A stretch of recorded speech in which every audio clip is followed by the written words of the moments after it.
Part 3 of a day in my life. இன்னைக்கு morning ஒரு 4 மணி போலலாம் எந்திரிச்சாச்சு மக்களே. இவ்வளோ சீக்கிரமாக எந்திக்கிறதுக்கு ஒரு முக்கியமான காரணம் இருக்குது. கொஞ்சம் நாளுக்கு முன்னாடி ரொம்ப தூரம் ட்ராவல் பண்ணி வந்துட்டு நம்ம ஒரு இடத்துக்கு போயிருந்தோம். ஆனால் அங்கே போயும் வந்துட்டு ஒரு பயனே இல்லாத மாதிரி ரிட்டர்ன் வந்திருப்போம். சேரன் மகாதேவியில் வீட்டு இருக்கக்கூடிய அம்மையப்பர் அப்படிங்கிற ஒரு பழமை வாய்ந்த சிவன் கோவிலுக்கு தான் போக போகிறோம். கிட்டத்தட்ட 1200 வருடங்கள் வந்துட்டு இது வந்து பழமையான கோவில்னு சொல்லிட்டு வந்துட்டு கேள்விப்பட்டேன்.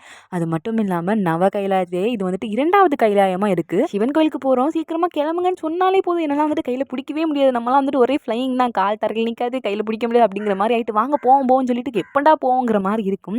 அதனால் லாஸ்ட் டே மாதிரி லீக்லாம் ஆக்காமல் இன்றைக்கி வந்துட்டு சீக்கிரமாகவே கிளம்பி போயிடலாம்னு சொல்லிட்டு நானும் எங்கள் அப்பாவும் சீக்கிரமாகவே சேரன் மகாதேவிக்கு போயாச்சு. ஆனால் பஸ்ஸில் வந்து எங்கள் அம்மாவும் என் தம்பி வந்துட்டு ஆளையே காணும், என்ன இந்த பயவழியில் இவ்வளோ லேட்டாக இருக்காங்க சொல்லிட்டு நானும் எங்கள் அப்பாவும் அந்த ஊர் ஃபுல்லாக ரவுண்ட் அடிச்சுக்கிட்டே இருந்தோம். பார்க்குற இடம் ஃபுல்லாமே ஒரே கோவிலாக கட்டி வச்சிருக்காங்க, ஒரு இடத்த விடலை அப்படிங்கிற மாதிரி வந்துட்டு சுற்றி சுற்றி கோவிலாக தான் இருக்குது. ஆனால் என்னன்னா இவ்வளோ கோயில் இருந்தே வந்துட்டு ரொம்பலாம் வந்துட்டு பராமரிக்க மாட்டேங்காங்க. ஏன்னா வந்துட்டு இங்கே அவ்வளோ வந்துட்டு நிறைய பேர்லாம் போக மாட்டேங்கிறாங்க. பட் ஆனால் கோயிலெலாம் பார்க்குறதுக்கே செம்ம சூப்பராக இருக்குங்க. நான்லாம் இந்த ஊராக இருந்தாலும் டெய்லி ஒரு கோயில் சொல்லிட்டு ரவுண்ட் அடிச்சுக்கிட்டே தான் இருப்பேன். ஃபைனலி இந்த மாமியப்பர் கோயிலுக்கு வந்தாச்சு மக்களே. உள்ளே போயிட்டு அப்படியே வந்துட்டு கோயிலை அப்படியே சுற்றி முற்றி பார்த்துக்கிட்டு எனக்கு இந்த கோயில் ரொம்ப பிடிச்சிருந்தது. நல்லா திருப்தியாக சாமிலாம் கும்பிட்டு முடிச்ச உடனே வந்துட்டு பூசாரி வந்துட்டு அந்த கோயிலை பற்றிலாம் வந்துட்டு சொல்லிக்கிட்டு இருந்தாங்க. இந்த கோவில் கிட்டத்தட்ட 1600 வருஷத்துக்கு மேலே பழமையான கோயிலும், அது மட்டும் இல்லாமல் இங்கே இருக்கக்கூடிய சிவபெருமான் என்ன ரூபத்தில் வீற்றிருக்காருன்னு சொல்லிட்டு எல்லாமே சொன்னாங்க. இப்படி திருப்தியாக சாமி கும்பிட்டதுக்கப்புறம் கோயில் ஒரு ரவுண்ட் அடிச்சுக்கிட்டு இருந்தேன். அதாவது கோயிலை சுற்றிக்கிட்டு இருக்கும் போது தான் பார்த்தேன்.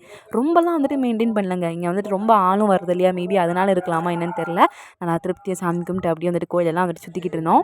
எங்கள் அப்பாவும் எங்கள் அம்மாவையும் ஒன்றா ஆச்சு ஃபோட்டோ எடுத்தே 12 காலமானதுனால இன்றைக்கி அவங்கள ஒன்றா ஆச்சுலாம் ஃபோட்டோலாம் எடுத்து அதுக்கப்புறம் நாங்கள் எல்லோரும் சேர்ந்து வந்துட்டு வீடியோஸ் ஃபோட்டோஸ்லாம் எடுத்துகிட்டு இங்கே என்ன வேறு சாப்பிட்றதுக்கு போயாச்சு மக்களே. ஏன்னா வந்து நல்லா பசிக்க ஆரம்பிச்சிருச்சு. எல்லாருமே பூரி தான் சாப்பிட்டோம். நல்லா திருப்தியாக சாப்பிட்டதுக்கப்புறம் வந்துட்டு இங்கேருந்து நாங்கள் கிளம்பிட்டோம். கிளம்புறதுக்கு முன்னாடி எங்கள் அப்பா பைக்கில் வந்துட்டு காலைல பணியாரெல்லாம் வாங்கி வச்சுருந்தாங்க. அதெல்லாம் ஆட்டையை போட்டு நல்லா சாப்பிட்டுக்கிட்டு இருந்தோம். அதுக்கப்புறம் வந்துட்டு என்ன இங்கேருந்து வீட்டுக்கு கிளம்பியாச்சு.